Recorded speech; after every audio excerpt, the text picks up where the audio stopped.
Good evening and welcome to everyone. I'm Rebecca Vieira and I'm the coordinator of the Inter-American Teacher Education Network, or I-10 for short, an initiative of the Organization of American States. I'm pleased to welcome you all to this webinar, one in our series of webinars, COVID-19, Teaching STEM in Quarantine. Before continuing, I'd like to briefly introduce I-10 to those of you who are not familiar with us. The purpose of I-10 is to improve the quality and equity of education through teacher education in the Americas. To do so, we offer funds and activities for educational leaders with the intent to resolve problems of policy and practice related to STEM teacher education, wherein STEM refers to science, technology, engineering, and mathematics. To learn more about how to get involved, please visit our website, which we'll share the link for at the end of this presentation. Presented by I-10 project team participants, teacher fellows, and other network supporters, this series of webinars objectives is to support the efforts of teachers during quarantine, or in this case, the presentations that you'll be hearing from tonight that you might have also seen from yesterday or the day before, specifically are in reference to blended learning. In many cases, schools are beginning to open up, or at least school sessions are beginning, and so many teachers are encountering a lot of challenges associated with blended learning, possibly part-time in school. So tonight we have presentations from 3 different teachers in Jamaica. Mrs. Elaine Williams, who was scheduled to present last night, but because of some technical difficulties, we've brought her into tonight's session. Also, Mrs. Michelle Bright-Chinsey, and also Mrs. Nadine Ellis-Hall, with some commentary from Mrs. Dennesa Frazer, Mrs. Bhagya Malladi, and Dr. Joseph Thomas. During the presentations, you're welcome to ask questions using the Q&A tool. You may type questions for your colleagues in the audience in the chat itself, but please do realize that with so many participants, oftentimes questions get lost within the chat. So if you have a question that's directed towards one of the panelists, one of the speakers tonight, please use the Q&A tool, which will basically maintain your question until it's been resolved by one of our panelists. This webinar will be recorded, and the recording will be linked to the I-10 website, webinar website, in approximately 24 hours. If you are on Zoom, you will also receive a follow-up notice when the recording is uploaded. And that message will basically verify your attendance in this program for about 2 hours. And the Ministry of Education of Jamaica will make a determination about how they will certify that. Additionally, we'd like to express our gratitude to the Educational Portal of the Americas, which is providing support this evening to transmit this presentation live via Facebook, and especially to our donor, the U.S. Mission to the OAS. At the conclusion of this webinar, if you are registered through Zoom and currently on Zoom, you will be sent at the end of the presentation to a survey, which we ask you to complete to help us determine future webinars. So thank you very, very much. And now I will pass the presentation over to our presenters.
Welcome to part 3 of our 3-part series on a STEM approach to blended learning. I am Dennesa Frazer, Master Teacher of Business Education in Jamaica. I will be your guide through the presentations today. It was said a few years ago that the students of the future will demand the learning support that is appropriate to their situation or context. The future is now, and the context of our learners are quite unique. Policymakers continue to make the reforms in education to ensure that our learners are not disadvantaged in any way. COVID-19 has brought with it a fresh set of challenges for education. Around the globe, as we begin the new school year, we respond to the COVID-19 pandemic with strategies which are effective for our various contexts. In Jamaica, we have decided to use the blended approach, which consists of combining online tools with a traditional face-to-face interaction. Today, master teachers from Jamaica will demonstrate blended learning by showcasing specific STEM lessons. We hope that you will find these approaches shared today to be very useful.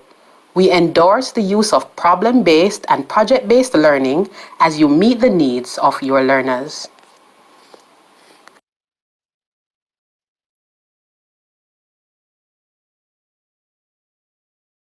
Good afternoon, panelists, attendees, members of the OS I-10 team, colleagues and parents. I am Bhagya Malladi, Master Teacher and an I-10 Teacher Fellow. One of the most important preventive measures was school closure to reduce the spread of COVID-19. This widespread school closure could affect education, but the disaster has provided a basis for major improvements in the teaching, learning, pedagogical practices. Indeed, there is a seed of opportunity in every crisis. Will students suffer from school closure? From an education perspective, the long-term impact of school closure has once again given us the Master Teachers of Jamaica to provide teachers with professional development to implement blended learning, which includes both face-to-face and online learning. I welcome you all this evening to one of a series of webinars on STEM in blended learning perspectives from Jamaica's master teachers.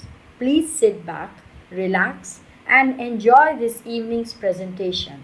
I am sure that a series of conversations could take place on strategies to integrate blended learning into your curriculum. Thank you for being here this evening.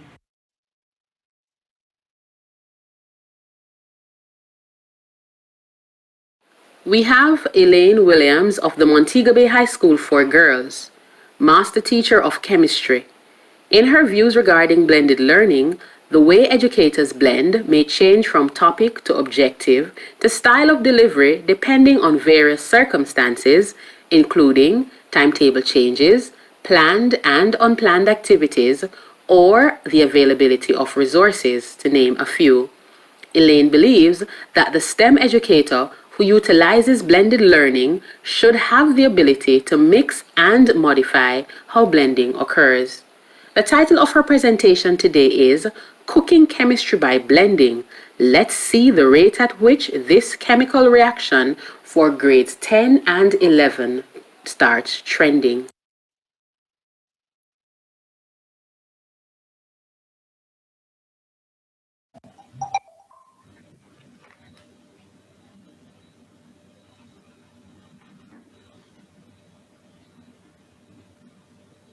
Cooking Chemistry by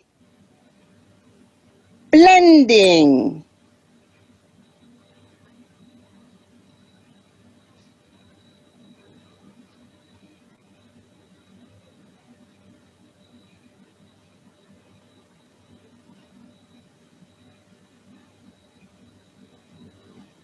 All around the world, as COVID-19 causes us to stay in, blended learning is the best approach to education. Blended learning incorporates traditional face-to-face methods with online resources and opportunities in order to create a harmonious, personalized learning environment that will allow for thoughtful reflection and will differentiate instruction from student to student across a diverse group of learners.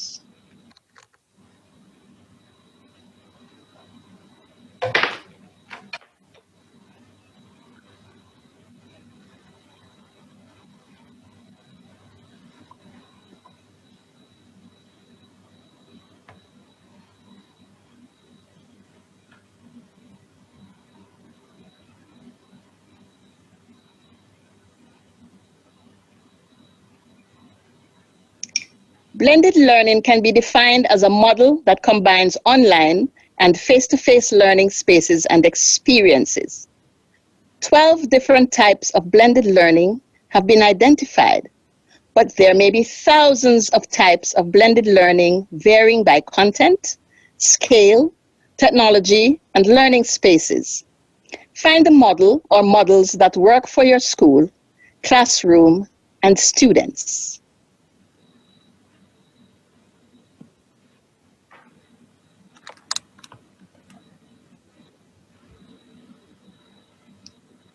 The 12 different types of blended learning are station rotation, lab rotation, remote enriched virtual, flex, flipped classroom, individual rotation, project-based, self-directed, inside out, outside in, supplemental, mastery-based. We can find them on Blended Learning Universe 2020. Cooking chemistry tells us that we are in the kitchen, and there are many chemicals to be found in the kitchen and apparatus, like water, salt, sugar, baking soda, Epsom salts, vinegar, bleach, antacid, foil paper, and cleaning powders. Measuring instruments include measuring cups, medicine cups, baking spoons, the kitchen balance, different glasses, jam and jelly jars, grease paper, coffee filters, paper towels, pots and pans, matches, knives, plates, skewers, and the stove as a Bunsen burner.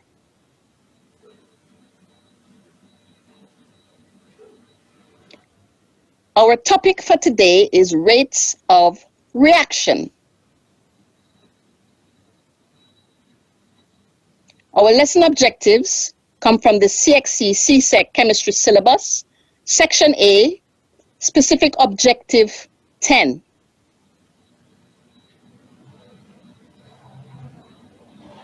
Our blends would be flipped, project-based, inside out. Our face-to-face would be 1 to 2 hours per week, and online synchronous 1 to 2 hours per week. And this depends on the school, the timetable set, and what is currently happening in our world. There are different platforms we can use for online synchronous, but we will be using Zoom.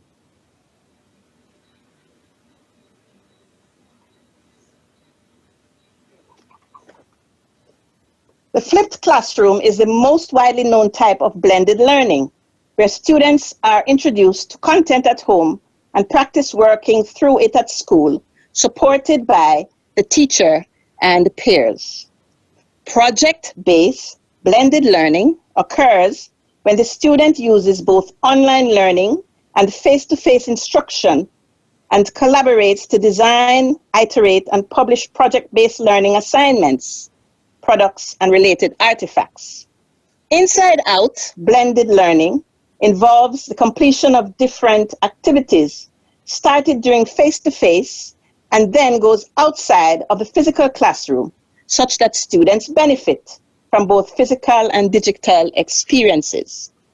We will be using Edmodo as our online platform, and on Edmodo we'll have PowerPoints with information, Padlet on rates of reaction, Edpuzzle with questions, and our face-to-face, our students will be making thermometers and testing them using the school alcohol thermometers.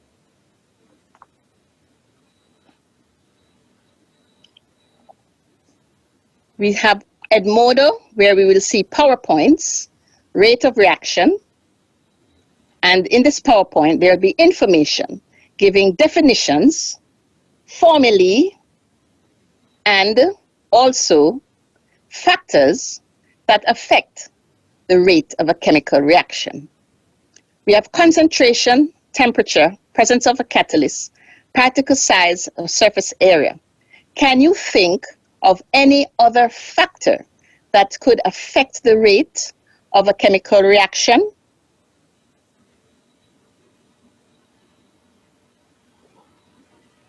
The lesson plan, face-to-face, students will go through questions they may have from the PowerPoints, including the Engage activity.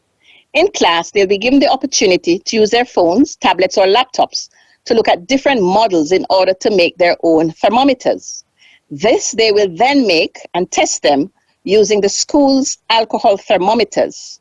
The teacher will circulate and guide as well as do preliminary grading of the thermometers. And of course, we'll be looking at the style, how neat it is, the material that is used. Classmates will also collaborate. Of course, during this time, they have to maintain social distance, but they'll give their ideas. Our instructional material is here, our texts, and also those found on Edmodo.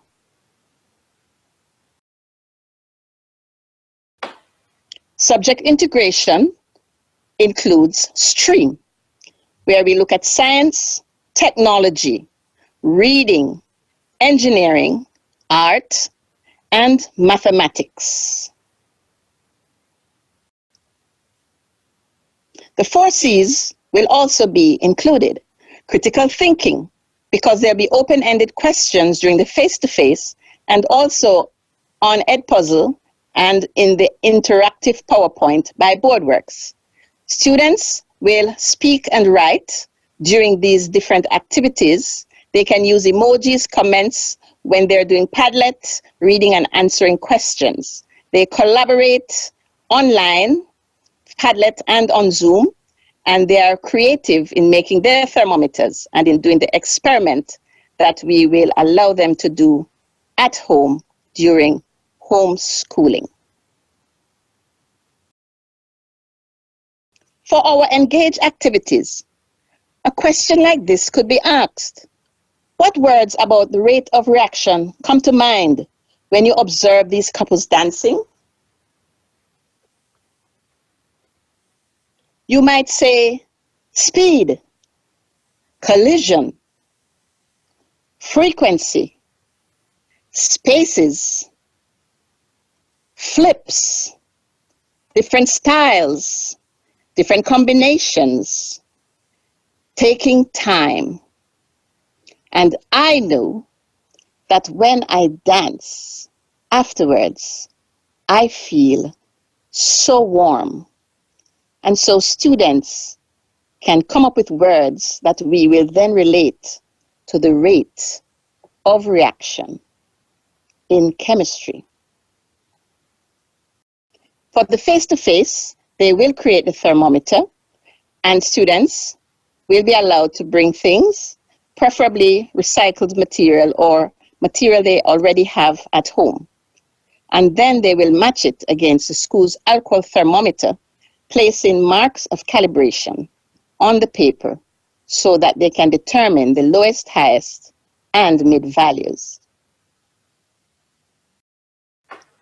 Here is a picture of a typical homemade thermometer, and we will also be grading it to see the students' work and how well they have created a homemade thermometer and how well it works. Our rubric for 25 marks will look at how our liquid moves through the straw, the fact that it gives distinct heights at different temperatures. It's easy to see the readings and the labeling. The units are properly denoted on the card. The use of recycled material and innovation, of course, will be included, and the thermometer should be neat, straight, and attractive with good connections and clear writing. As we continue to explore face-to-face, there'll be a discussion of the theory behind this experiment, and we will look at limitations, sources of error, and precautions. We'll predict outcomes with the use of different ratios of water and alcohol, and plan how to calculate the rate of a chemical reaction before students do their homeschooling. At home, students will carry out an experiment using apparatus and reagents found in the kitchen. Here we have Skittles, M&Ms, or Cheers.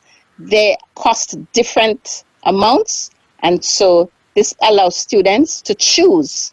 They can prepare the experiment using things found in their kitchen, and then they repeat it using different temperatures of water.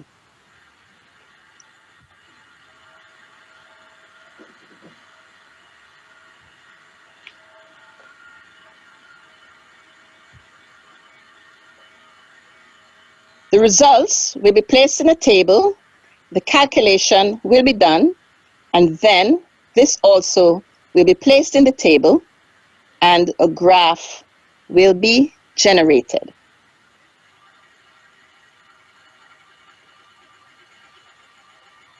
Remember your units and your captions in your table.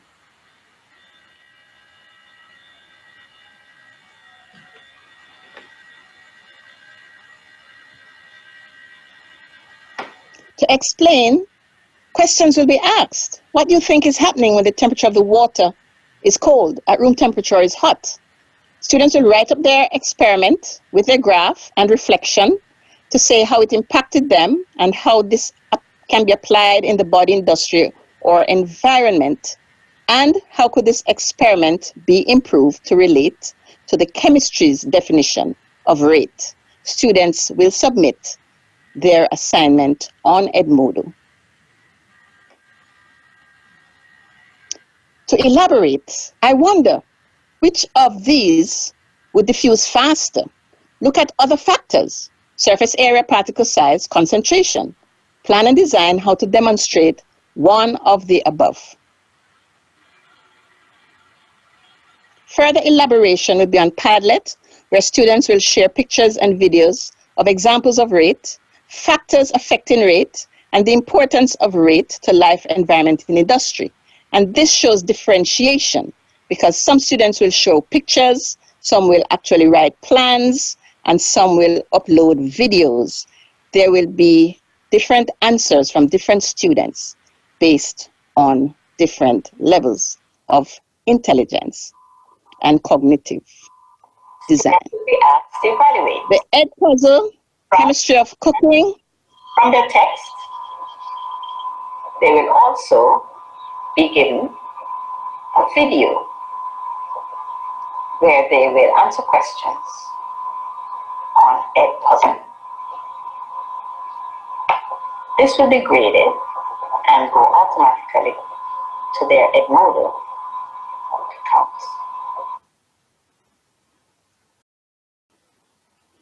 There are other experiments that can be used. Can you think of any other experiments using Skittles, M&Ms, or Cheers, using water, using other things like filter paper or cupcake wrappers? And there are real-world applications found in the kitchen, in our homes, in our bodies, in industry, and in the environment. Collaborate with us. On the Jamaica Teaching Council Facebook page, you will see where master teachers have been doing training on the different online resources. Check it out. Our Association of Science Teachers of Jamaica has also conducted training during the months of March and April. And we hosted our International STEM Conference 2020. You can click on the YouTube link and share with us on STEM and blended learning. We also have ASTJ Chemistry WhatsApp group. You can share with us.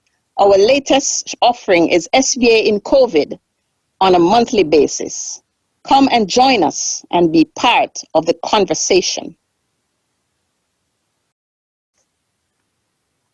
Collaborate also on Chemistry Simplified series on Facebook, where you will see SBA Made Easy Complete Lab Book coming out soon.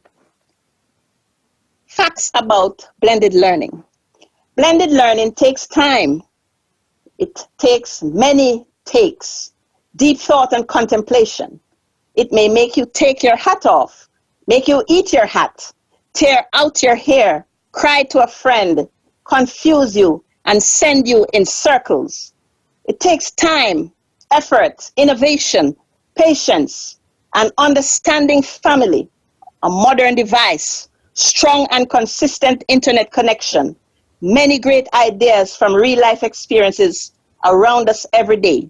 And so as you prepare your lesson, keep your students in mind, help them along the way, support your colleagues, and laugh at yourself. Ooh, ooh, ooh.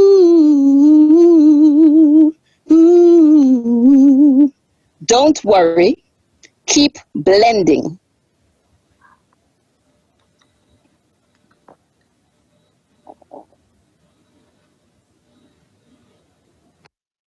Michelle Bright Chinsey of Wolmer's Boys School and Master Teacher of Visual Arts shares that blended learning affords teachers the opportunity to redesign their roles as facilitators of learning on various platforms. With continuous exploration of appropriate methodologies suited to diverse learning styles, teachers and learners can realize optimal learning outcomes. Her presentation is entitled Drawing on the Art of Flipping and Blending, an introduction to drawing and documenting the effects of light on basic forms for grade 9 students. Michelle will cover drawing forms and using different drawing media and techniques to create the effects of light and shade.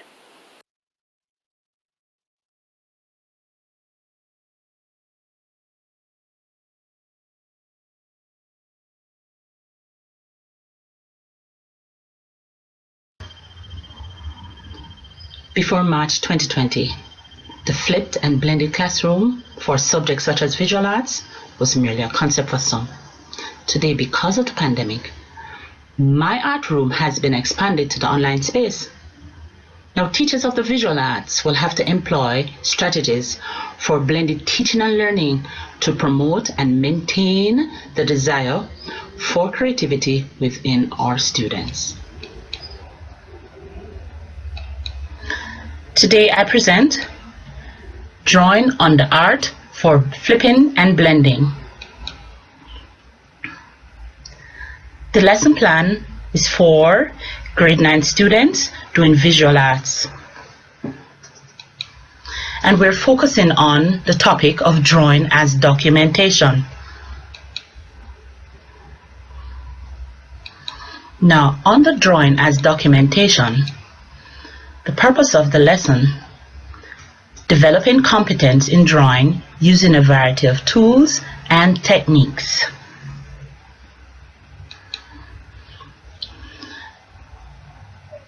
For the visual attainment target, the students are expected to use a range of media, tools, and techniques. They're also employing skills of observation, interpretation, representation, and rendering. They will also have to participate in an informed discourse about art so as to increase their understanding and appreciation of art. For the STEM attainment targets, on the science, they're expected to investigate, test theory, and analyze data after participating in group research. For technology, they will have to use appropriate technologies to execute, document, and upload design tasks. For engineering, they'll be able to review the design process and employ its use in executing the assigned tasks. Last but not least, math. They will explore geometric shapes and space and their relationships within the environment. This lesson is broken up into one major task, 6 subtasks, a culminating activity at the end. This lesson will also be spanned over 3 weeks.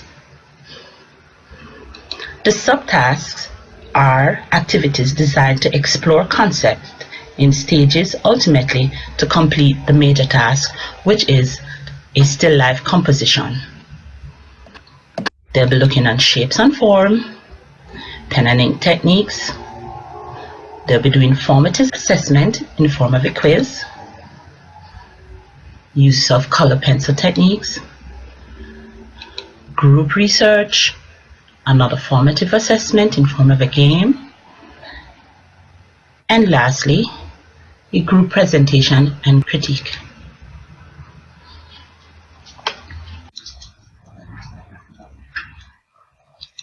This plan is designed to simulate the rotation model. Teaching and learning activities will take place between the supervised brick and mortar and the asynchronous, and using the Google Classroom platform. Let's visit my Google Classroom. Here is the stream page of my classroom. At Wilmer's Boys School, we have a G Suite that will allow us to utilize the different Google apps within the Google Classroom for teaching and learning. On the stream page, I have here a welcome message that the students will be able to see. Now let's look at the classwork page. Here is my classwork page, starting with the topic announcement. This is where I get any feedback from the student as to how they're doing with the lesson. Drawn as documentation here outlines all the tasks and subtasks for this lesson. Resource materials. I have placed a few instructional videos and hints so that students will be able to do tasks more effectively. Recorded sessions. All the synchronous or brick and mortar class sessions can be recorded and placed here so the students can play it in their own time. You can see dates right here that are scheduled for each assignment. I have the option of delaying scheduling so that the students will only see the task when I need them to. We begin with week 1 activities. Engagement. Engagement here will be subtask number 1. Within the face-to-face session, this will be done as a game. In the Google Classroom, it's a flipped classroom activity. So they'll be looking on this before coming to class. Now let's take a look at that activity in the Google Classroom. So here we are on the interactive slide. They'll be given instructions on the first slide about the dragging and dropping. They'll drag elements and principles that describes illustration A into circle A, and for B, the same. If the information overlaps, then they'll be able to put them where the circles overlaps. So here, had gone ahead to show you what this looks like. Now, after completing this activity, they can go to the third slide. So, this is slide number 3. I like to call this my bonus slide. They'll be instructed to view the slide in presentation mode. So I'm going to go to presentation. And here they'll get a better understanding from this video how to transform shapes into form. They'll be given a hint here where it says they're to watch the instructional video to take them to task number 2. So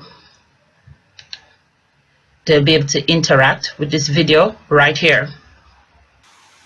Hi gentlemen, taking you a step further with drawing, has documentation, we're going to do a little equation. Yes, a little math mixed with a little art. Now, we're looking at shapes to form. You can identify these shapes here, your geometric shapes. So we're going to transform these shapes into geometric forms. So we have a circle plus a circle. Now, what geometric form would evolve from circles? Let us try this. This one should be very, very easy. Add in a little tone. Here, we have now transformed this circle into a sphere. We add tabletop there, a little shadow, a sphere. Another equation. What if we add a circle to a triangle? Now, you're going to see this and think, but that's not a circle. Well, it's like a circle on its side. When you move it away from you, it begins to have this oval shape. We call that an ellipse. So, circle in perspective is an ellipse. And we add our triangle to the top. And yes, you've guessed it. Let's move a little bit of that.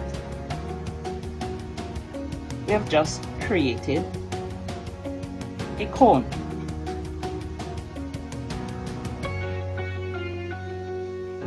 Great. Quickly now we move on to the next one. We're going to throw the square into the mix.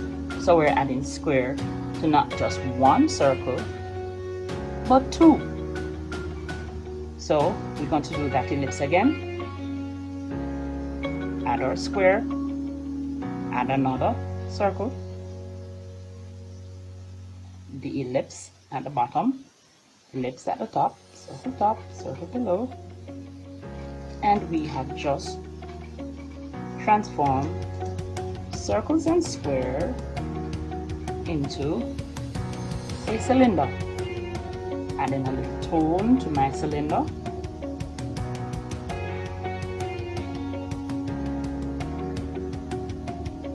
Yes. Open on the inside, so it's a little darker to this end. There we go.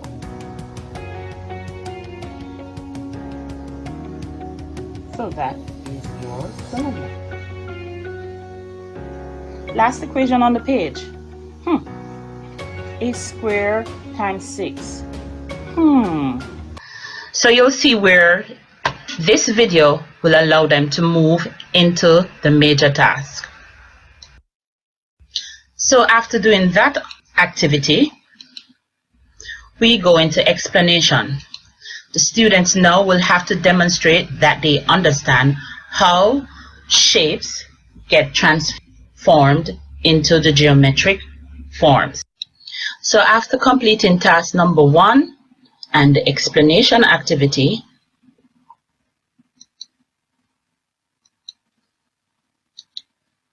we move into exploration. So here's where they focus on the major assignment. In the classroom, they will be looking on the creation aspect. So they'll be observing the still life and they'll be drawing. Asynchronously, they'll be using an inquiry-based activity in the form of a web quest. So let us take a look at the web quest. So here we are on the Google slide that have been designed to mimic a web quest. They'll be instructed to view it in presentation mode. They'll be further instructed to use the tabs to navigate this web quest. So here we are on the title page. Instructions are given how drawing is used as documentation. Given examples here. What is a still life? Let me think about that for a while.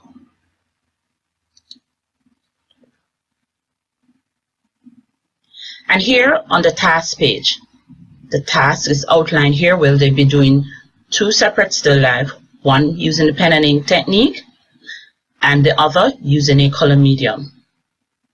Embedded in this slide is a video of me giving them further instructions to help them to complete the assignment.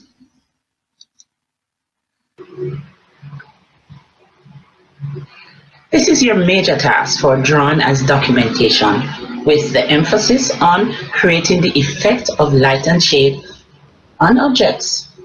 You'll be tasked to do 2 still lifes. This is an arrangement of inanimate objects in a composition. One will be in black and white. You're using the pen and ink techniques, and the other would be in colored pencil. Yes? So, the first one will look something similar to this. This is where you're going to use the different pen and ink techniques to show the effect of light and shade on each object. Please notice that the objects are simple. They represent simple forms that you will, of course, be doing practices on the other subtask. So, this is one. Put it back.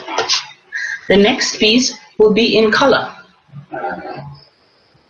We'll be asking you to explore the color pencil, which is a pencil crayon, to create the effect of light and shade right here on the same objects.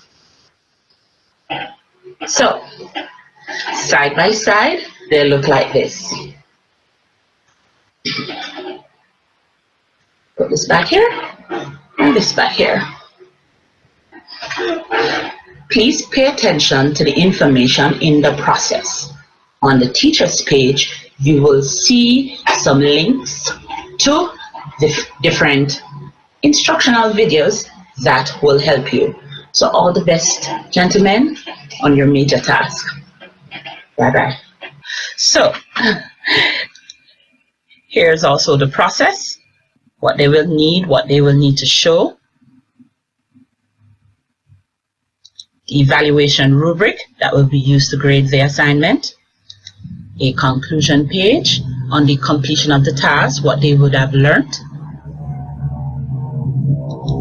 And here is the teacher's page.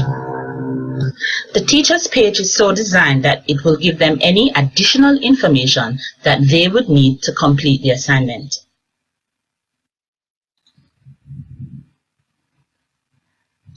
Now, as an extension and elaboration, the students will be asked to complete a worksheet.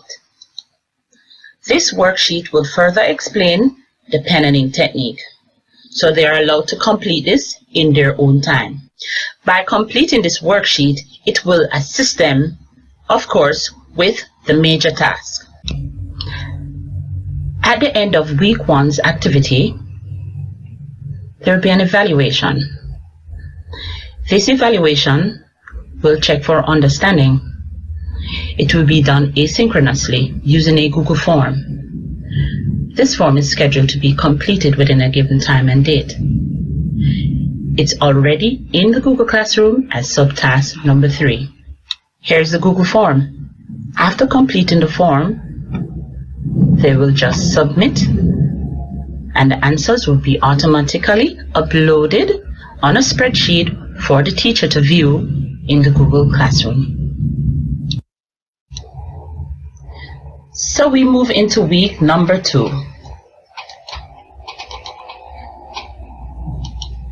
For engagement, we start with subtask number 4.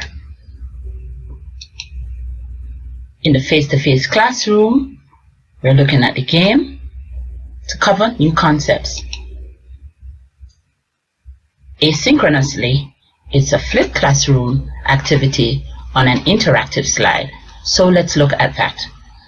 So here we are on the slide. Now, if you notice, here it says tonal and atmospheric color will be up for discussion in class. This means that I have not introduced tonal and atmospheric color here, but they now will be forced, of course, to go and find out what is tonal color, what is atmospheric color, and see how it can be applied here. On the second slide, they will label. I've gone ahead and put one there. Let's see the next one. Let us drag and drop. So they will do this for all the other terms.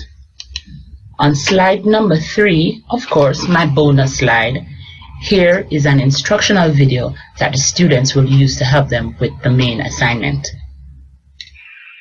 From the flipped classroom assignment, we move into explanation. We're looking on colored pencil application. So there will be a demonstration with the use of colored pencil medium. The instructional video that the student watch should also assist them where that is concerned. So they also will demonstrate what they have learned.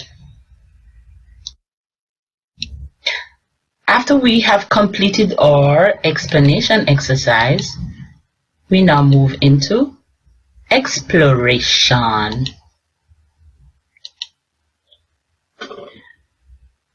During the face-to-face class, students will focus on the major task, which is the drawing of the still life, now in color. Asynchronously, they're going to be working on a group assignment. The group assignment here is labeled as subtask number 5. This will be a collaborative activity on a Google Doc. Each group will be given their own document. The group will conduct a research about diffuse and specular reflection and document their findings on the doc. The group will also do a critical analysis of an artwork of a local artist. With the information they have gathered here, they are now able to apply this knowledge to their creation for the major task. For evaluation, this will be done asynchronously. And this will be subtask number 6. It's a formative assessment done in Quizzes as a game. The Quizzes app allow me to stream this assignment into my Google Classroom. I could play it live or as an assignment. Let's see what it looks like in the Google Classwork. Here I am on the classwork page within the Google Classroom. So on the task number 6 are the Quizzes games. Now they can either use the mobile link if they're using their phones, or the web link if they're using their tablets or desktops.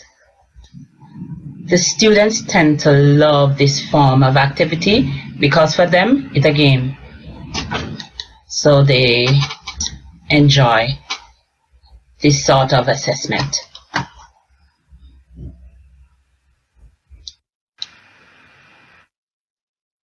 So we are finally into week number 3. The engagement session will involve the students viewing the mounted works of their peers. And for exploration, the students will be divided into groups. One group will be assigned to view the pen and ink works, and the other groups will look at the pieces that are in color. And we're going to do an activity that's called Tag Your It. Each student will be given 3 tags. The red for good, yellow for better, and the green for best. Now they're going to tag their 3 best pieces, good, better, best. Now they cannot tag their own work in this activity.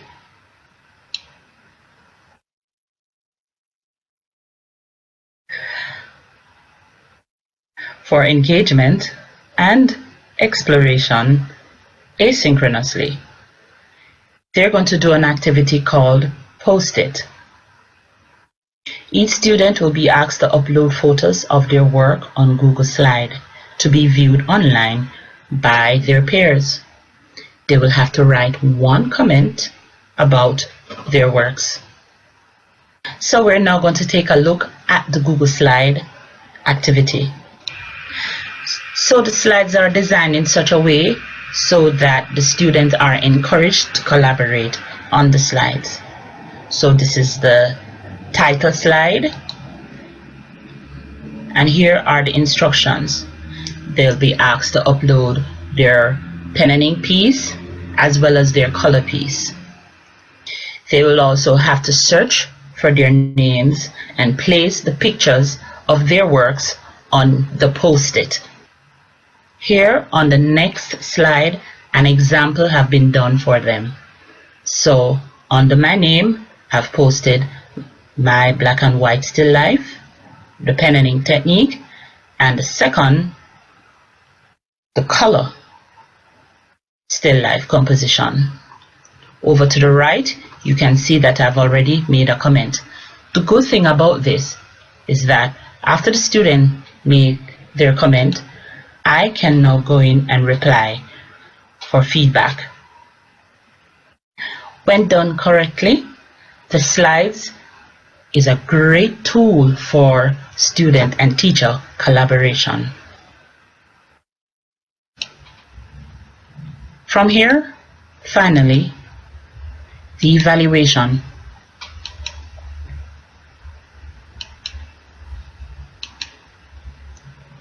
This will happen in class as well as on the Google Classroom platform. During class, there is a collaborative exercise where a peer assessment will be done using a rubric. Asynchronously, the students will be asked to do a reflection. They'll be asked questions such as, what did I enjoy? What did not go so well? What would I change if I were to do this again? The evaluation activity is not just about the grade, but it's about the students identifying their own strengths and weaknesses. I've come to the end of my presentation, and I want to say thank you for having me here to share with you my lesson plan, and I hope that you have been inspired to draw on the art for flipping and blending. Thank you again. Nadine Ellis-Hall of the Cornwall College and Master Teacher of Chemistry believes that blended learning is the best solution at the moment for continued teaching and learning during this pandemic. Her presentation is entitled Creating Electrical Sparks in the Blended Classroom, a lesson on electrolysis for grades 10 and 11 students. Today, she will explore both synchronous and asynchronous activities and the use of LMS and digital tools for her electrolysis lesson.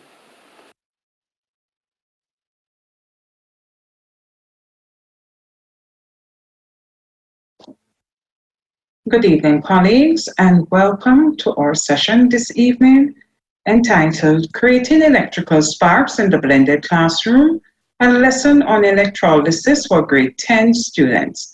My name is Nadine Ellis-Hall. With the advent of COVID, our entire normal has changed, and with that in mind, we here in Jamaica have decided that for our classrooms this academic year, we will be using the blended approach. Now, the blended approach can either be totally blended online, where you have both synchronous and asynchronous sessions, or it could be a blend of online and face-to-face. For this evening, there are three things that I would like to do. We're going to discuss a stream lesson plan on electrolysis for a blended class. I'm going to be sharing with you the integration of information on the LMS Schoology, and I'm also going to be discussing and going through how it is that we blend this topic to get the best for our students.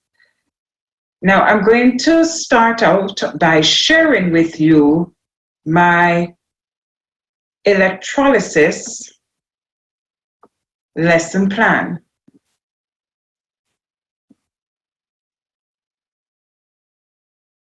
Now, this lesson plan is for the entire topic of electrolysis.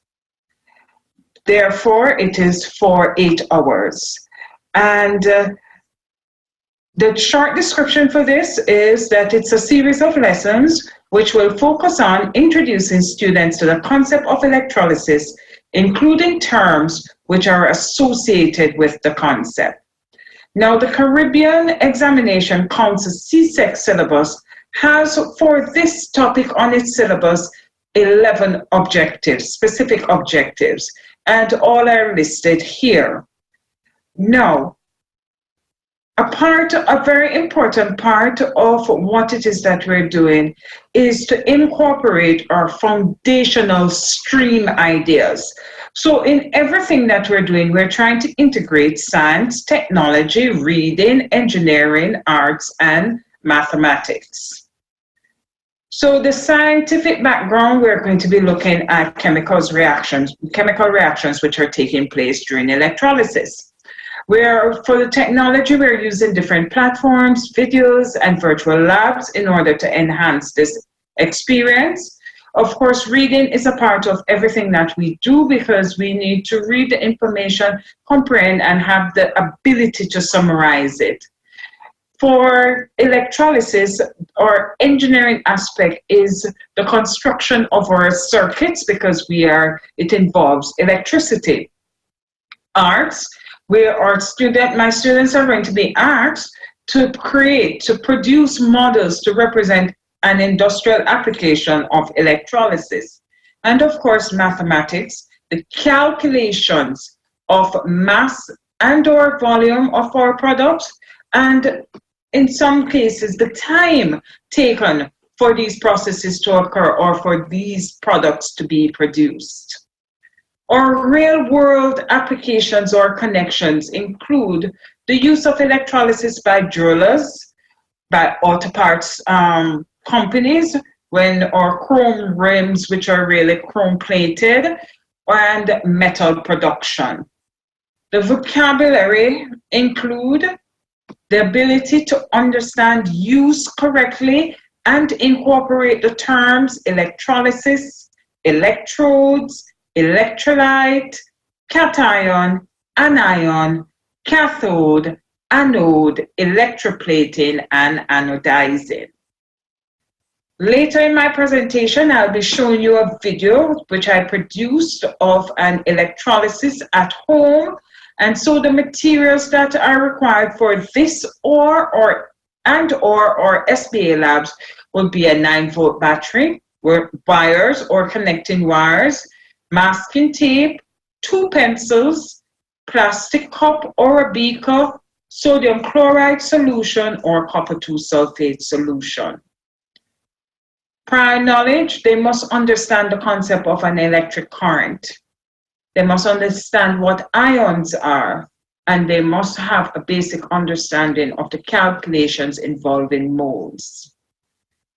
Now, you can at either the objective level or at your methodology level indicate what is going to be online, synchronous or asynchronous, and what is going to be face-to-face. For me, I did it at my methodology level. So in my 5 E's, I am indicating what will be online, synchronous, asynchronous, and what will be face-to-face. So my engagement will be taking place both face-to-face and online. The concept that is being utilized at my school is that we will have an online environment, and then we will have face-to-face classes which will be utilized mainly for experimentation and for our lab work.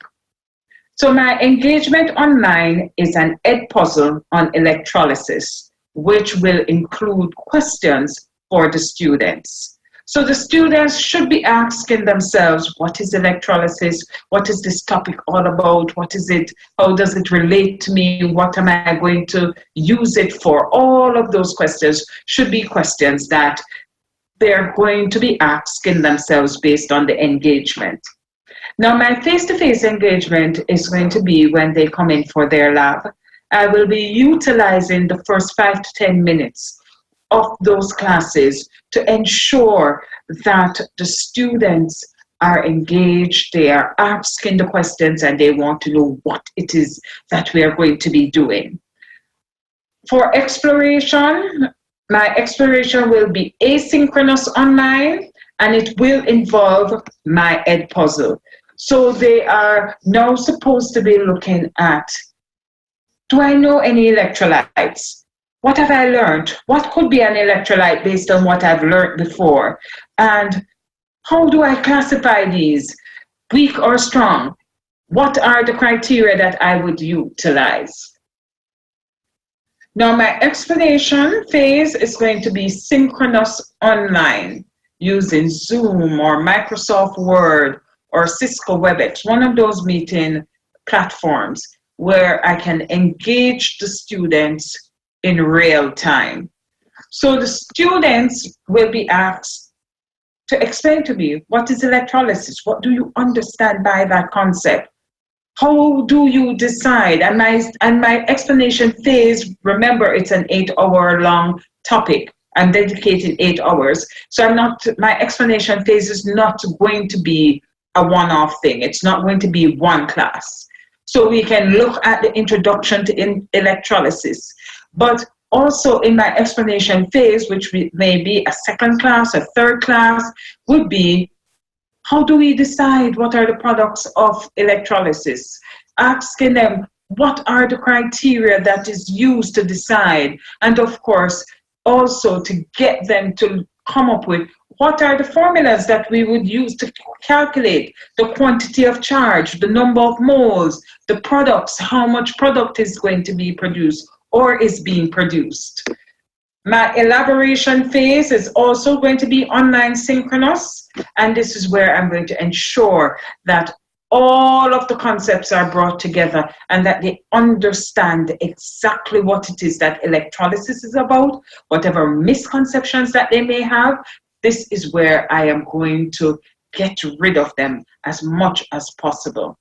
So they will be introduced to what electrolysis is, ensure that they understand it, use what are the steps. I will ensure that they know the steps that go into determining which product do I get when I electrolyze a substance, and of course, how to use Faraday's constant and how to use it to calculate the various products and the amounts of product and possible time that is required to produce my product. My evaluation phase is going to be online asynchronous and also face-to-face. So the students will view the instructional video that I have produced, which goes through doing electrolysis at home. Discussion questions are posted on Schoology for them. Now, in doing the video, I discovered that the video is quite large. My intention was to upload it to Schoology, but I can't upload it to Schoology. So therefore, what I'm going to do is to share the video in our class WhatsApp group, ask them to view the video, and then to go to Schoology and answer the discussion questions on Schoology. So that is asynchronous. They're also going to be asked to carry out the experiment themselves, to attempt the experiment themselves, and to upload those videos. So we're going to share their videos so that we can see what they do, we can critique, we can give them some advice as a class and have a discussion and say great job if someone did it correctly, and therefore learn from each other. They're going to be given 5 problems to manipulate the calculation. They're also going to be asked to design and produce models representing one of the industrial application of electrolysis. And this is going to be left totally up to their creative nature, their creative side. So they can decide how it is that they're going to do these models, what it is that they're going to use, but they will have to share pictures, videos, whatever it is, of their models so that they have the ability. It can be graded if I want to use it as a grade, or we can learn and share with each other. Now, the final evaluation will take place via a usual SBA lab that is done. And this is the electrolysis of copper 2 sulfate solution using graphite electrodes. When hopefully we will be back in the classroom, hopefully we will be able to do what it is that we need to do in the classroom. Or informal assessment, an example of the problems that they will be given: a current of 8.5 ampere was passed through 2 electrolytic cells in series for 2 days, 12 hours, 45 minutes, and 20 seconds. The first cell contains copper 2 sulfate solution, and the second cell contains concentrated sodium chloride solution. Calculate the mass of the product at the cathode of the first cell and the volume of the product at the anode of the second cell. The process was carried out at room temperature and pressure. So this is the type of problem which they will be given as a part of their informal assessment. Now, that lab that I spoke about, that is normally their SBA lab, it is normally marked for manipulation and measurement. And here is the mark scheme that is normally used for that. My handouts are on my Schoology account. My links are on the Schoology account. Now, the learning outcomes that are expected from this for the students who can demonstrate understanding can, first of all, define electrolysis, electrodes, electrolyte, anions, and cations, distinguish between strong and weak electrolytes, determine the products of electrolysis, calculate the mass or volume of these products, and identify the industrial applications of electrolysis. Of course, there is no teacher reflection because this has not been done as yet. But for each class that is held, an evaluation will be done and a reflection will be done to see how to improve on for the next class. And these evaluations are going to involve both your asynchronous and your synchronous, because based on participation in the synchronous lessons, you will be able to evaluate whether or not they're getting what you have shared asynchronously. I am now going to share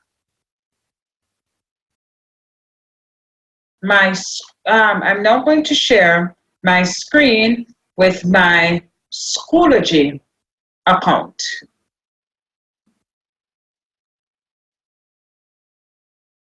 So you should be seeing on the screen now my Schoology account.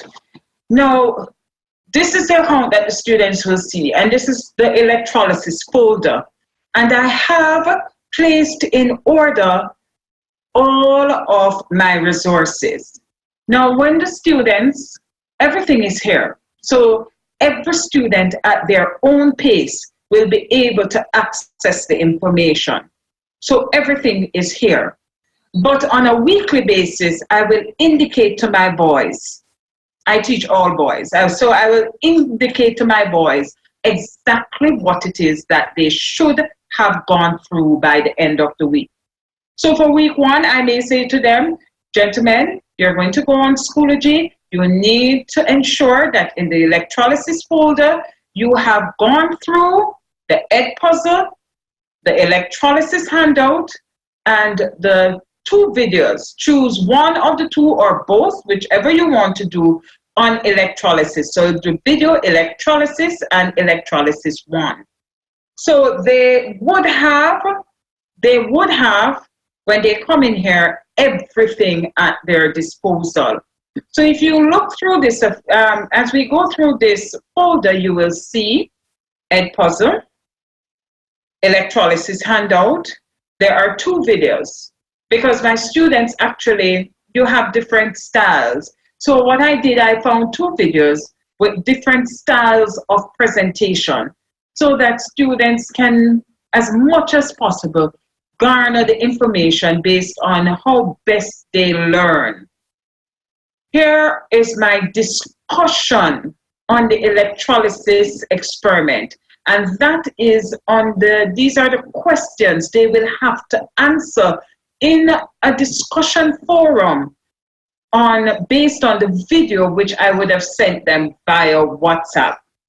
I have a video on electrolysis calculations, a PowerPoint on aspects of electrolysis, a handout on industrial application of electrolysis, and videos on the different industrial applications. So purification of copper, production of aluminum, electroplating, electrolysis of brine, and anodizing. And the final thing is a set of questions in their textbooks, which they have copies of at home.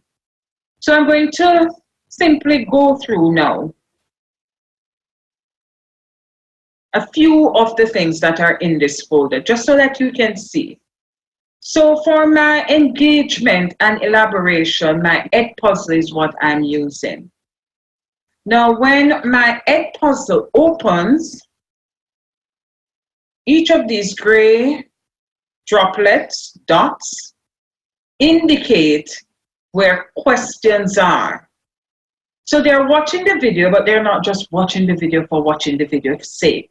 I've inserted some questions to get them thinking, to get them questioning, so that they can focus and they can know, yes, these are important things that I need to know. So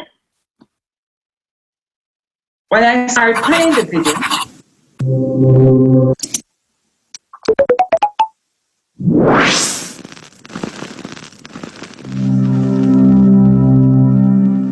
electrolysis is electrical. So my first question, what is electrolysis? So I want them to think, what is electrolysis? And they write their answer here.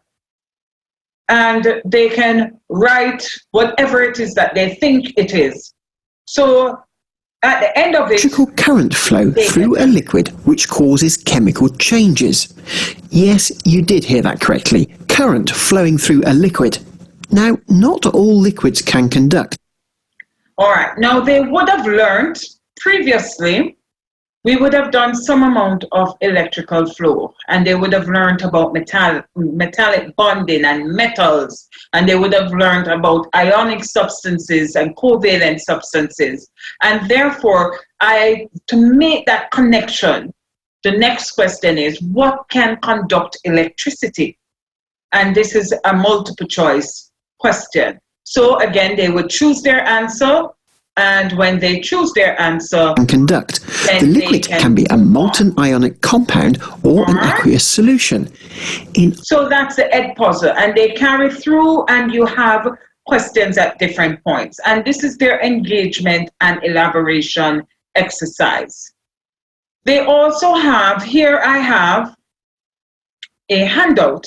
Now, normally, they would have gotten this handout as a physical handout when we're doing the topic. I've scanned and uploaded that handout. And therefore, they can now go through the handout and they can read through the information. So they can go through and they can read through the information. All right?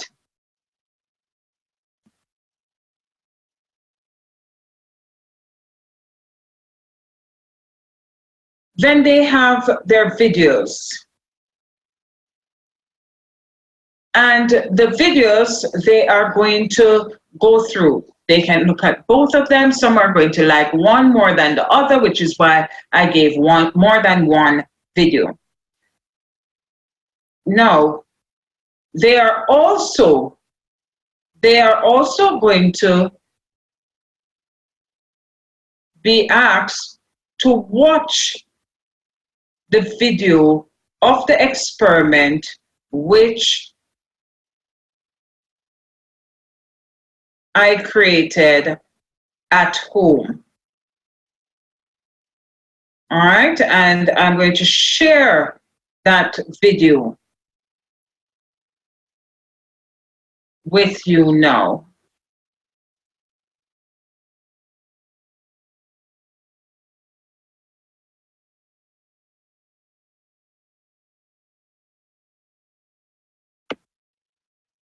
I'm just ensuring that I am sharing the correct screen, making sure. Right. All right. So this is the video which I created to show. Hi, gentlemen, and welcome to our electrolysis class at home.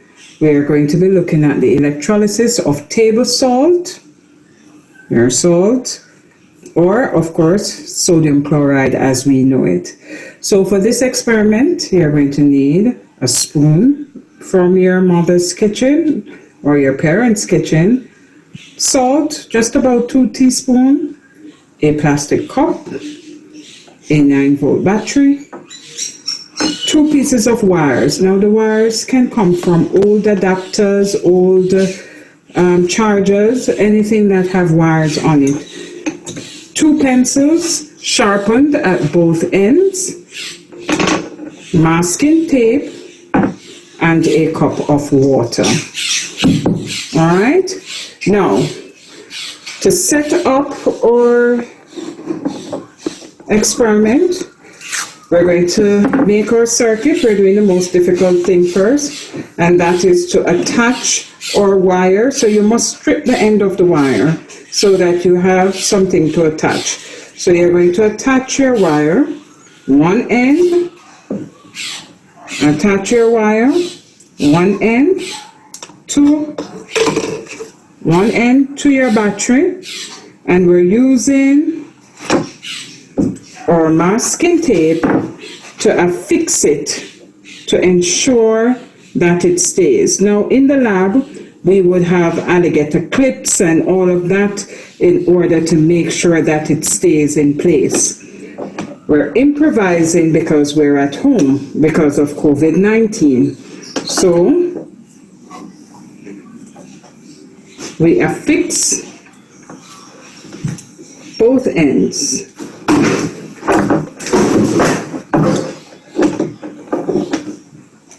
All right, I'm going to skip ahead a little in the video. Placing it into our cup. And we are going to pour some water.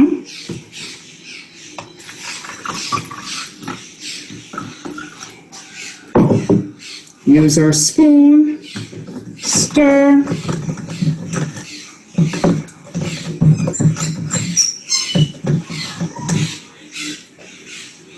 All right. Then we're going to affix to the point of the pencil, not on the wood, to the point of the pencil.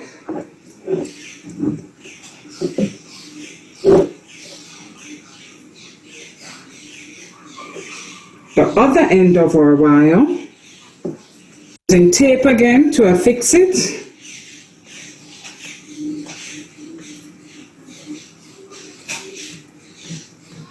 All right, skipping ahead a little.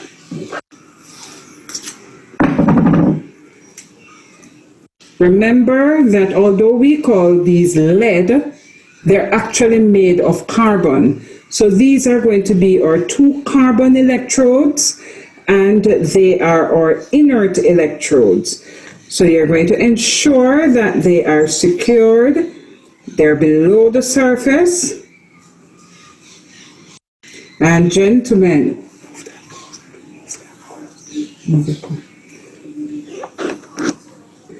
if you look, you will see bubbles of gas being given off at both electrodes.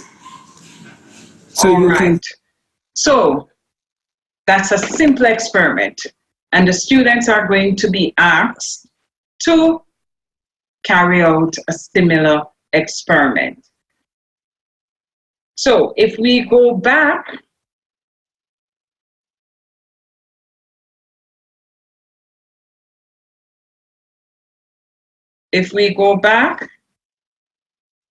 to our Schoology page,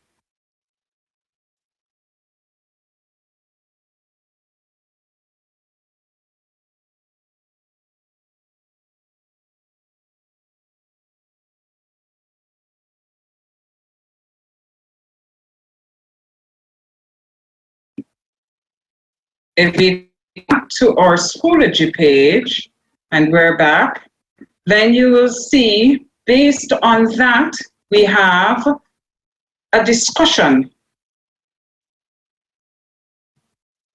And here are the questions. And your students would write their comment here, and you can then elaborate with them, have a discussion. Other students can comment on each other's posts and get a full discussion going. Now also,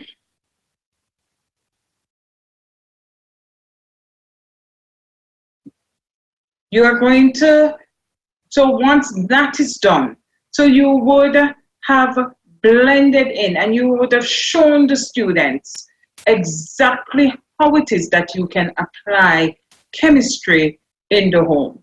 Now, this is where we as teachers have to become very creative, because we don't know when we're going to get back into our physical labs. And therefore, we need to look at what it is that we can do, what it is that we can get students to do at home while they're there. Make the chemistry interesting, make the science come alive for them so that they don't miss out and they can make that real world connection, which is of great importance when they are going through this. So your online environment can be a full environment so long as you are able to do the blending and put it all together. Now, I am hoping that this gave you some ideas as to how it is that you can blend, how it is that you can get your students excited for this school year, how it is that you can move and get them going in this new normal, in this environment that everything is changing and nothing is the same, how it is that we are going to get our students moving, settled and interested and not worrying about everything that is going on around them. Now that is my presentation for this evening. I hope that you got some ideas. I hope that you got, your brain got ticking and you're now well and ready. I'd like to thank you for your attention, and I would like to wish for you all the best in this new school year. It is a challenge, but I'm positive, absolutely positive, that we can do great things this school year. As I go, I would just like to leave with you this quote that I found. I wasn't born to just teach. I was born to inspire others, to change people, and to never give up, even when faced with challenges that seem impossible. Have a great academic year 2020-2021. Thank you.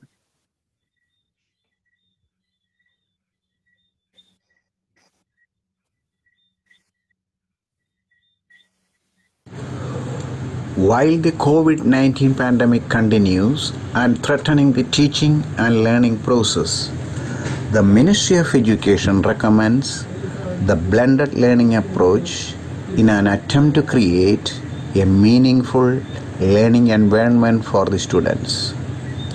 Since the suggested strategy was not very familiar to some of the teachers, the master teachers in Jamaica volunteered to share their expertise in this regard for the benefit of their fellow teachers to reach out to their students.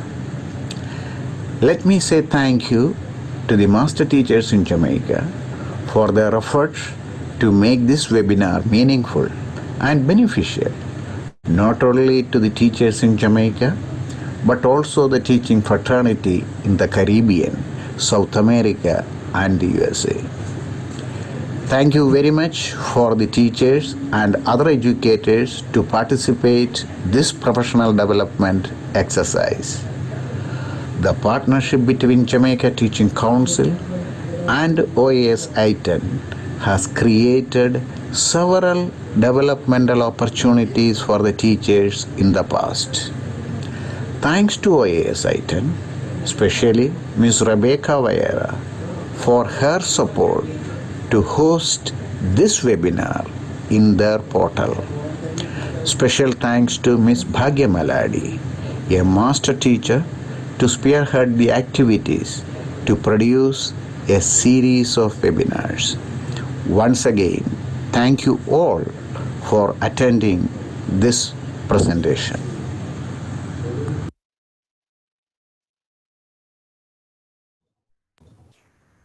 All right.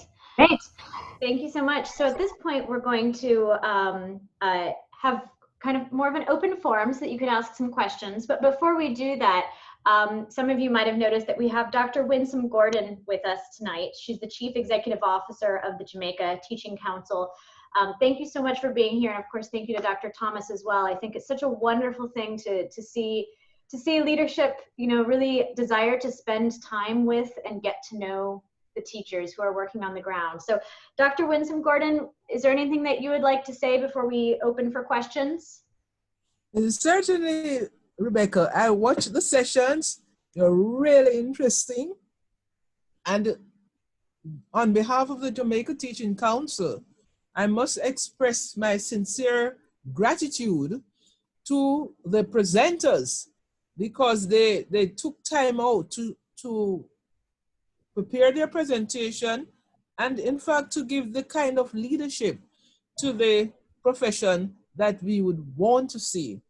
Of course, we are in a new phase of teaching and learning, and so the sharing of experiences is very important to us here in Jamaica, and I suspect in the wider Caribbean as well. I have to especially thank you, although of course we thank the OAS I-10 program in general, but you have really been committed to this task. I see your late night email and I wonder, when do you sleep? But you can see the benefit of it all, and the sessions have been excellent. I hope that the recording will be available so that I can invite other teachers to watch the offline programs. I'm sure they'll be happy to see them and they will benefit from them.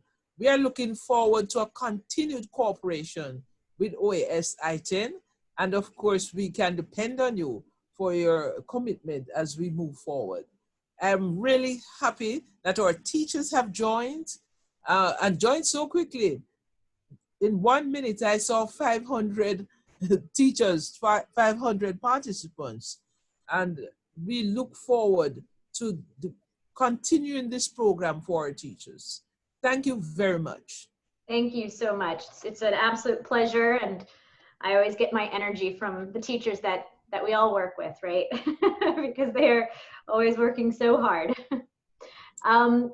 All right, so at this point, I'd like to go ahead and open it up to questions. If you do have questions for any of our three speakers tonight, or anybody else who happens to be on the panel, please do post them in the Q&A.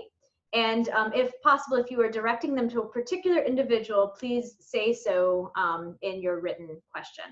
So at this point, I'd like to go ahead and invite Mrs. Ellis-Hall, Mrs. Bright Chinsey, and also Mrs. Williams. If you'd like to open your microphone just to be prepared and turn on your cameras, you're welcome to do so. So one of the questions that we have is, what if we're unable to meet face-to-face to really engage in blended learning? of these lessons that you presented tonight, or in general, how are you going to modify your delivery so it becomes, you know, potentially fully online? Because we need to be flexible at this point. And I'll let anybody take that question. Go ahead. Are you hearing me? Yes. All right. Well, that is part of the reason why I came up with doing the electrolysis at home, and doing the electrolysis really based on substances that you can find easily at home.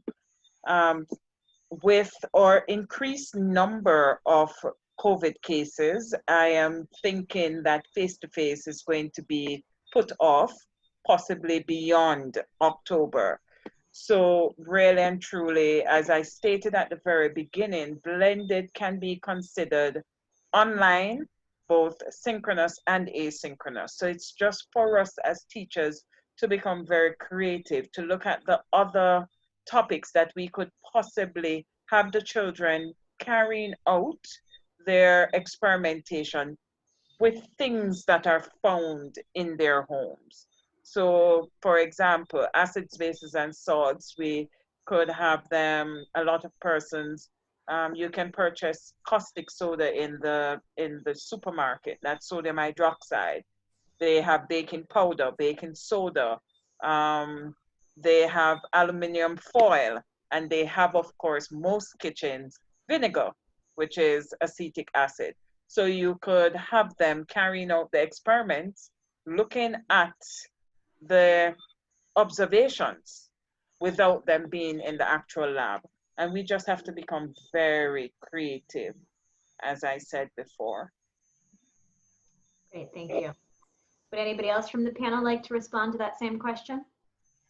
Well, the way how the lesson was organized for me, blending doesn't have to be for between classroom and the platform. It can be synchronous and asynchronous, meaning that if we were never able to meet face to face, the way how the lesson is designed, we're able to do it synchronously with the same flipped classroom idea with the asynchronous activities for the art.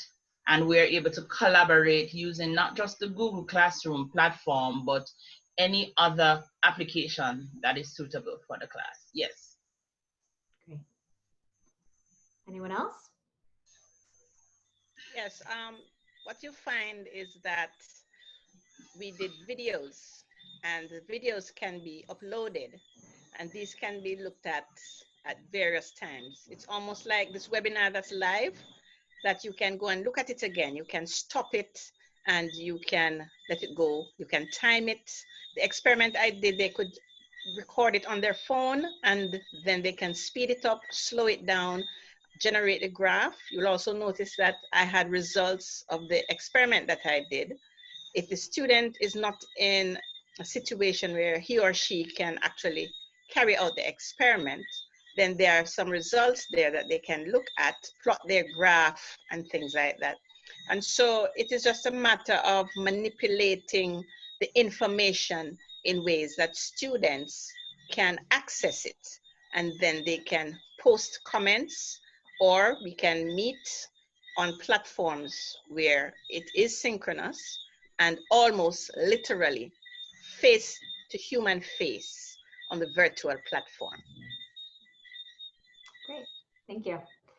All right, let's take a look here. We've got some questions about mixed abilities. So are there particular strategies that you've thought about in blended learning to address mixed abilities or students with disabilities in the virtual environment? Who'd like to take that question?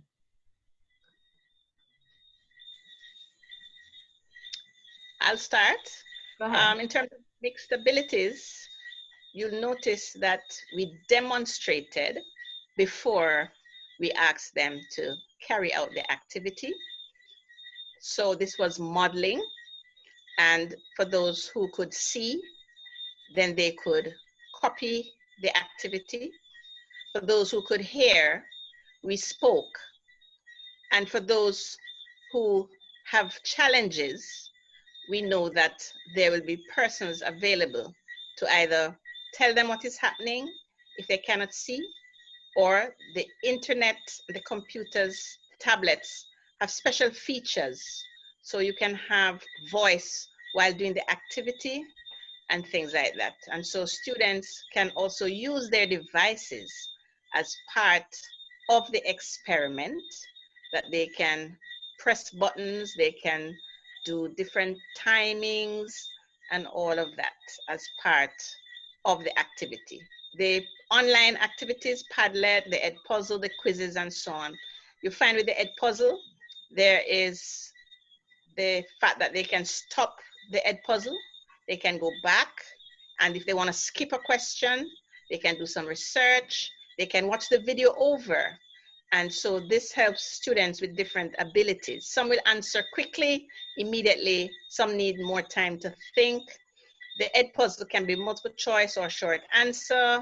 The Padlet has different levels. So some are asked to post videos, some are asked to write, some are asked to critique, some are asked to find things that fit in with the various questions that are asked at various levels. And so this helps the students with different abilities. Thank you. All right, I know everybody may have a response to that, but just for the sake of getting through a variety of questions, I'm going to just see if we can just get one response from one person per question, because I know there's a lot of really fabulous questions here. I also want to remind people in the audience that I believe all of the presenters shared their emails in the introductory slide before their presentation. So if you did not catch those emails, within 24 hours, you'll get a notice of the recording being placed online, and you can just check right before their presentation and contact them directly. I've seen some requests for things like lesson plan templates. Reach out directly to the presenters, and I'm sure that if they're able to, they will try their best to assist. So the next question that I have that I'd like to share is, how do you hand out assignments? Do you advise that the activities be done for the week? Do you advise them at the beginning of the week? Do you give them a list of stuff that's needed for that week? Do you spread it out over the week? How does logistically this work out? Who would like to respond to that? We've already heard from Mrs. Williams, so I'm going to move to either of our two other speakers. All right. For assignments,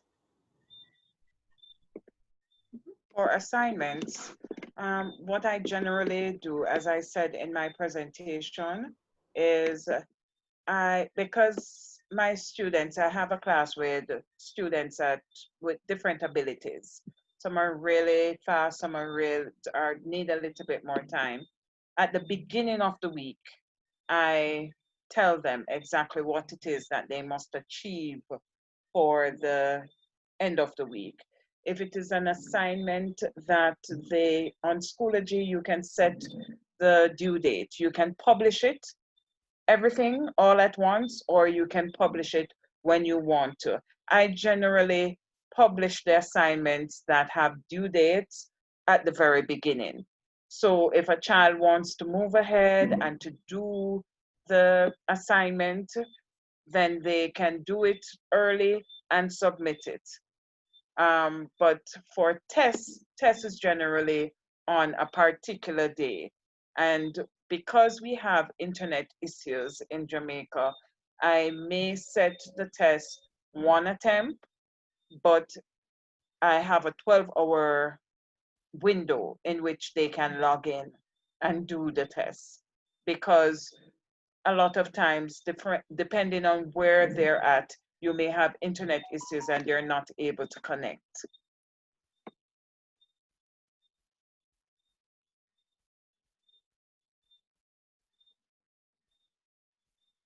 Rebecca, you're muted. Thank you very much. Thank you. Let's see here.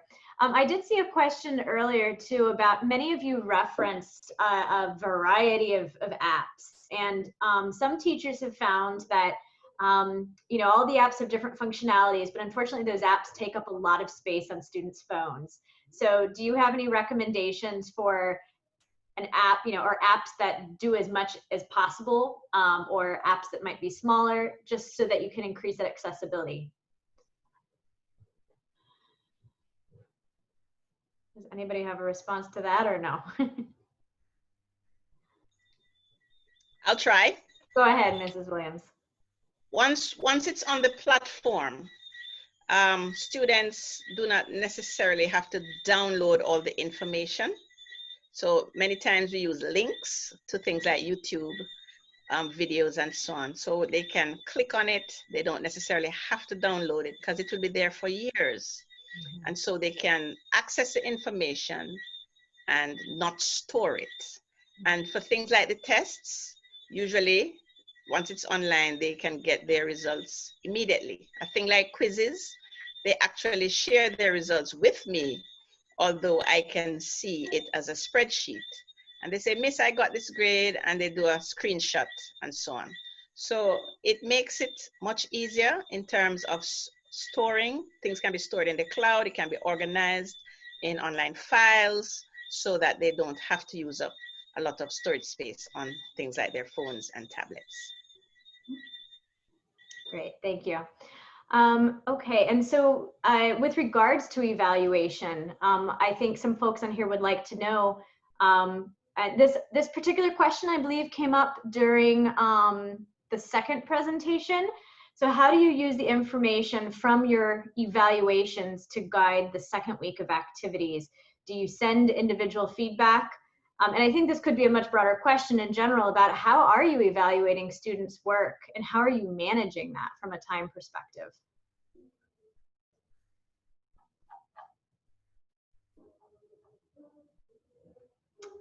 Who would like to respond to that? I think that was actually directed at Mrs. Bright-Chinsey. Please unmute yourself. The feedback from my subject in particular, it is individual. So you'll have to see what the students are doing, and it's important that you give them individual feedback because they're not all on the same level. So whereas one student might having a problem with drawing of the forms, another student might be drawing the form but not being able to show the effect of light and shade well. So the feedback has to be individual. Mm-hmm. Great. Thank you. And then let's see, we have another one.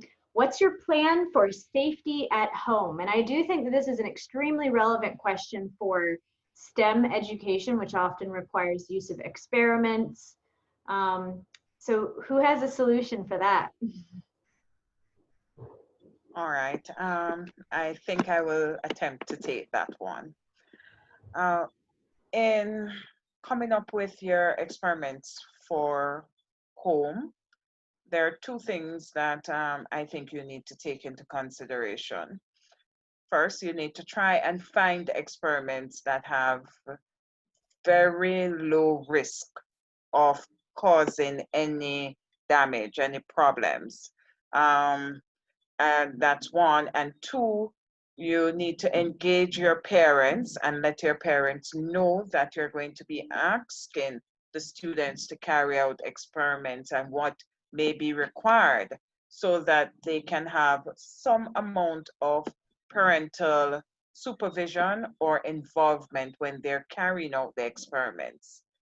But the first thing, for example, when I looked at the electrolysis, I thought I need to make sure that I use a small battery so that they don't electrocute themselves or anything like that, and to ensure that I used a substance for my electrolyte that does not have the potential to cause damage. So no acid, that is why I did not choose an acid or just ordinary table salt.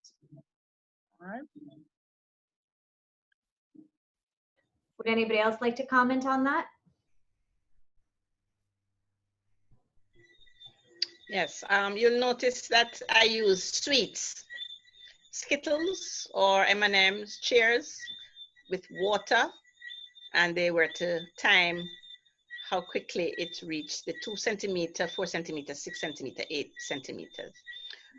When they come into school, then we can do the experiments that they may not have the apparatus equipment for, or which might not be healthy for them at home by themselves. And so this is how we mix, match, and should I use the term blend, the delivery and the lesson. Great. Okay. I think we should come down to our last question then. We've had a few questions about, what do you do about students who have no internet connectivity or very limited connectivity, and in terms of making assignments and things like that. I also see a question here about, so how do we help students with time management, especially how do you deal with late assignments? Because we really know that, connectivity is spotty. For submitting, we don't have all the time in the world to do anything, right? So we have to pace ourselves. When dealing with the students in terms of handing in the work on time, you want to give them a deadline that is comfortable for you and time you know that they'll be able to finish. However, there are genuine challenges that some persons face, so you want to be a little lenient, but not necessarily for everybody. And you need let them understand from the get-go that, okay, late assignment, it will be this percentage less. Understand? So it's sort of encourage everybody, look, I want full or maximum marks on this, so I need to hand it in on time. But yes, there's some flexibility with handing in works to meet that deadline. Good. All right. Well, thank you so much. I think these were really fabulous questions. I think we end on a really high note. Tonight's presentations were, really gave us a sense of the diversity of how you can incorporate stream and all the different tools that can be used. So I hope that they really do serve, these presentations as well as the presentations over the past 2 nights really do serve as inspiration for the other teachers in the region as well. Do any of the panelists have anything else that they would like to say tonight before we close? This is our last session of 3 sessions. It's been very enjoyable. Do any teachers want to put in the last word?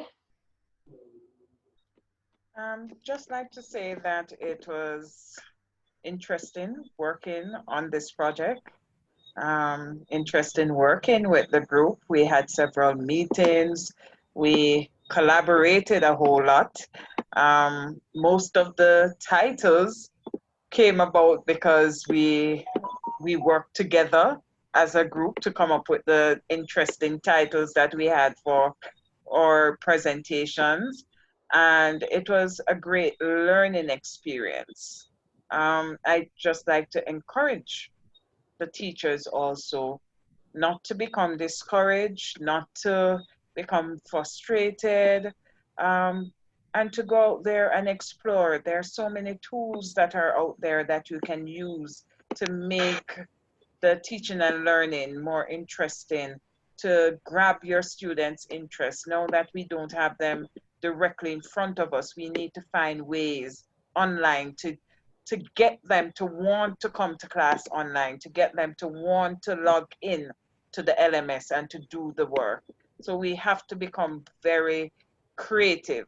So that C in the 4C will become very important as teachers, to become creative and to pull out the students' creativity. Excellent. Anyone else? Yes, Rebecca. You know that, oh, sorry. Was that Bhagya? Elaine, go ahead, and then I'll speak. Okay. You were aware that I should have presented yesterday. I just want everyone to know that you might have seen a well put together presentation this evening, but it involves challenge. It's a lot of hard work, collaboration, research, learning new things. Don't be afraid to learn something new, even on the fly. And it will help to stimulate you and also to understand the challenges that the students are going through. This helps us to be more understanding of them, and it also helps us to be more understanding of our colleagues. Don't give up. I said it already, don't give up. Just keep blending.